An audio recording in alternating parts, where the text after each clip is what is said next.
বের হয়ে জামিন পেয়ে বলছে ভুল করছে আওয়ামী, মুজিববাদ ভুল, আমি আর জীবনে কত মুজিববাদ করব না।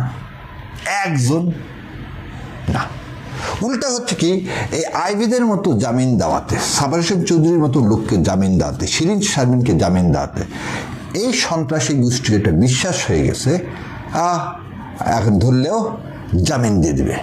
তার আর একটা কথা, জামিন দেওয়ার পরে কিন্তু হাদিকে হত্যা করে।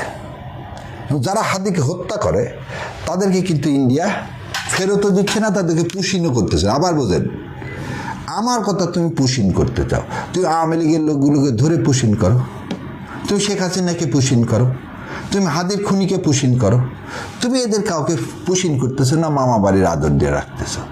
পুশিন করতেছো কে? অসহায় মা বোনদেরকে, ছোট বাচ্চাদেরকে। সো ভারত এমন একটা রাষ্ট্র যে আপনার প্রকৃত শত্রু।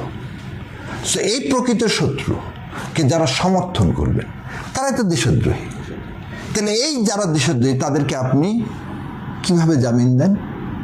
তাহলে এই জামিন কি হচ্ছে? আপনাকে দেশের মধ্যে দেশের স্থিতিশীলতা, দেশের স্বাধীনতা, সার্বভৌমত্বকে কি করে দিচ্ছে? হুমকির সম্মুখীন করে দিচ্ছে না? তো এই সহজ সহজ জিনিসটা যদি বুঝতে না পারেন আমাদের বিচারক, তারা তো এই দেশের মানুষ, তারা তার না সবার আগে বাংলাদেশ।